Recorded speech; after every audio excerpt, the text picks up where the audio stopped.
Hello! This video will show you how to make a basic average power measurement of using the Gigatronics GT-8550A USB power sensor and the Measurement Express software.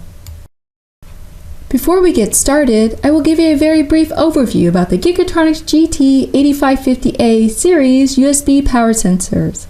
This table shows the 5 different models of USB power sensors that Gigatronics provides. An overview about the features and the capabilities of each model can be found from a detailed product overview which may be downloaded from the Gigatronics website. All models of the GT-8550A series power sensors have the capability to make true RMS power measurements of any bandwidth signal. Now I will begin the demo. After I connect the USB power sensor to my computer's USB port, I simply double-click on the MX icon to launch the Measurement Express software.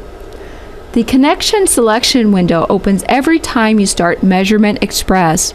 This window shows which USB power sensors are connected to the computer. I will click the OK button to begin. Next, I will maximize my window. Notice that the sensor's power meter panel is now displayed.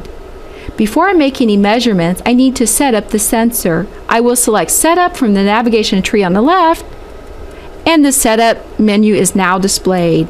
I will describe the features and tabs in the Setup menu. First, I will briefly discuss the Mode feature. This feature allows you to select different measurement modes. The only measurement mode available for the GT-8550A model is CW.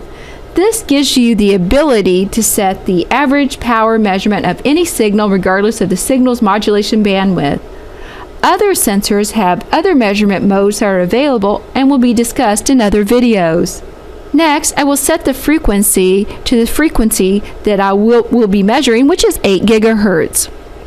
Notice that the power meter panel is currently displaying 1 GHz and does not update until after I click the Apply button. I can click the Apply button each time I make a change or set up all the parameters in the Setup menu and then click Apply to update all the parameters at once. The power units may also be changed. There are very many different power units to choose from. When the unit is chosen and applied, the power meter panel will be updated to show the new power unit. For this example, I will use the default units of dBm. You can also set the power offset value. This menu allows you to add a fixed value that is applied as a power offset to the sensor. I will add 3 dB of offset. I will enable the offset and click Apply for it to take effect. I will show you how to display this value on the panel in a few moments. The amount of averaging to be used for the measurement needs to be set also. More averaging reduces the measurement noise and may be required for low-level signals. However, increasing the number of averages increases the measurement settling time. I will keep the default amount of averaging. Now I will explain the extended averaging feature. And this should be seen as an addition to averaging. It smooths out any sudden input fluctuations mathematically by putting more weight to the previous value versus the current value. I will not be using this feature for this example. Another useful feature that can be set is Alarm Power Limits function. If this is set, an alarm error message will be displayed in the message window if the current measured power level exceeds the set threshold. I will apply an upper value of 5 dBm and a lower value of -5 dBm. I will enable the limits and click Apply for it to take effect. There are 3 other tabs in the Setup menu. I will select the Display tab, which allows you to select additional parameters to be displayed on the power meter panel.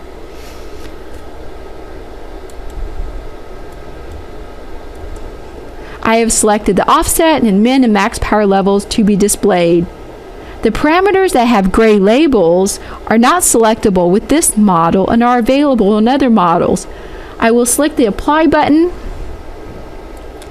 Now the new parameters are being displayed on the power meters panel. The other 2 tabs, Trigger and Pulse Profiling, are grayed out and are not available with this model of power sensor, but are available on other models, so I won't discuss it in this demo. I am now done setting up the sensor. I'm going to close this window. I can click on the Apply Close button, or I can select the red X at the top of the window. The USB power sensor is connected to a Gigatronics 2408 signal generator. Now I will lower the power level on my signal generator.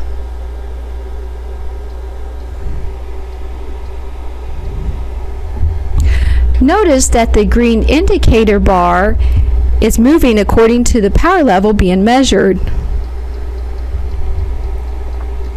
Also notice that the min value has changed as well. And also, the alarm will show a message to indicate the lower power level has exceeded the set threshold. This concludes the demo showing how to set up the sensor to make a basic average power measurement. There are other features available with this model sensor, such as the math function, the strict chart operation function, and the statistical chart operation function, which will be covered in separate videos. Thank you for your interest in the Gigatronics GT-8550A series USB power sensors.